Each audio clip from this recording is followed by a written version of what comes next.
সিংহ মামা, ও সিংহ মামা, সিংহ মামা গো, ও সিংহ মামা। এই কে রে আমাকে ডাকলি এই ঘুমানোর সময় এসে বিরক্ত করছিস? কি হয়েছে রে তোদের সব এখানে একসাথে এসে জড়ো হয়েছিস? কি হয়েছে বল, ঝটপট বল। সিংহ ভাই, আপনি তো এই জঙ্গলের রাজা। আপনি থাকতে এই জঙ্গলে একটা দানব ঘোরাফেরা করছে। আমাদের তো প্রচণ্ড ভয় লাগছে সিংহ ভাই। কই কই কোথায় আবার দানব এলো কোথা থেকে? ও বাবা, একে এই জঙ্গলের রাজত্বের টেনশনে আমার ঘুম হয় না, আবার দানব। এই তো তোরা আমায় ভয় দেখাচ্ছিস না তো?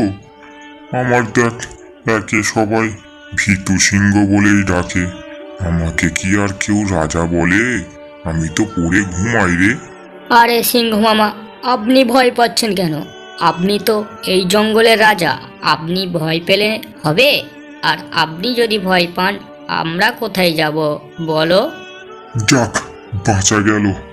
আমি এবার সব রাজপাট দানবের হাতে তুলে দিয়ে নিশ্চিন্তে ঘুমাবো।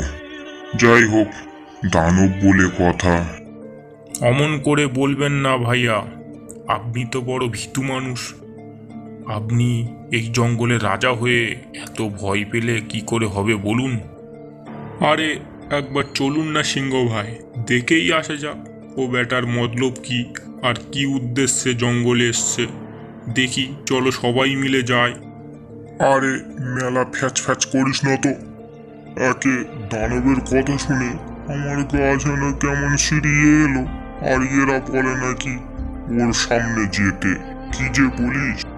ঠিক আছে, যাব, চল দেখি কি আর হবে। আর আচ্ছা, একটা কথা বলি, তোরা সব সামনে থাকবি, আমি তোদের পিছন পিছন যাব। তোরাই তো জানিস বয়স হয়েছে আমার। এই সব আমার সামনে চ, আমার প্রচন্ড ভয় রে ভাই।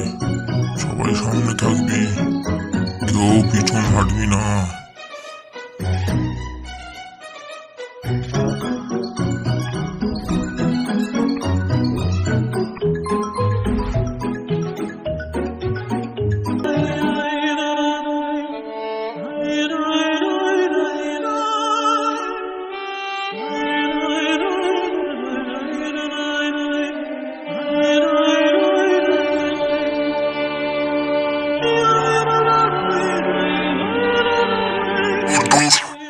এই জঙ্গলে কি থাকা যায়? সারাক্ষণ ঘুরে একটাও জায়গা পেলাম না। দেখি ওদিকে যাই, ওদিকে একটা কোনো থাকার ব্যবস্থা করি। এ কি, আপনারা কারা? আপনাদের তো ঠিক চিনতে পারলাম না। সবে বসে এখানে একটু রেস্ট নিচ্ছি, আর আপনারা এসে হাজির। আপনারা কারা? আমরা এই জঙ্গলে থাকি, আমি হলাম এই জঙ্গলের রাজা, এনারা সব আমার প্রজা। আপনি কে? হঠাৎ এখানে এসে বসে আছেন, কোথায় থাকেন? আমার নাম নীলভূত। আমার কাজ যেসব বাচ্চারা দুষ্টুমি করে তাদের ঘাড় মুটকে রক্ত খায়। ভাইয়া, আপনার উদ্দেশ্যটা কি শুনি? আপনি এই জঙ্গলে কেন? আহা, ভয় পাচ্ছেন কেন? আপনাদের কোনো ক্ষতি করব না। আমি শুধু আপনাদের জঙ্গলে একটু থাকতে এসেছি। আমি যেখানে থাকতাম সেখানের ভূতের রাজা আমাকে তাড়িয়ে দিয়েছে। নীল দাদা, আপনার কাছে একটা অনুরোধ। আমাদের ছোট্ট ছোট্ট বাচ্চাগুলো ঘুরে বেড়ায় যেখানে সেখানে, আপনি আবার তাদের ধরে যেন খেয়ে ফেলো না। কি বলিস রে খরগোশ ভাই, তাই তো? আচ্ছা নীলভূত, আমরা এবার যাই। আপনি এখানে রেস্ট নিন, আর এটাই আপনার থাকার জায়গা। চিন্তা করছেন কেন? আপনাদের আমি কোনো ক্ষতি করব না। আপনারা আমার থাকার জায়গা দিয়েছেন, আর আমি আপনাদের ক্ষতি করলে হবে? মনুষ্যত্ব থাকবে? চল রে সব, পায়ে পায়ে এগোই। যে রাস্তায় এসেছি সেই রাস্তায় চ। আমার আবার বয়স হয়েছে, বেশিক্ষণ হাঁটতে পারবো না।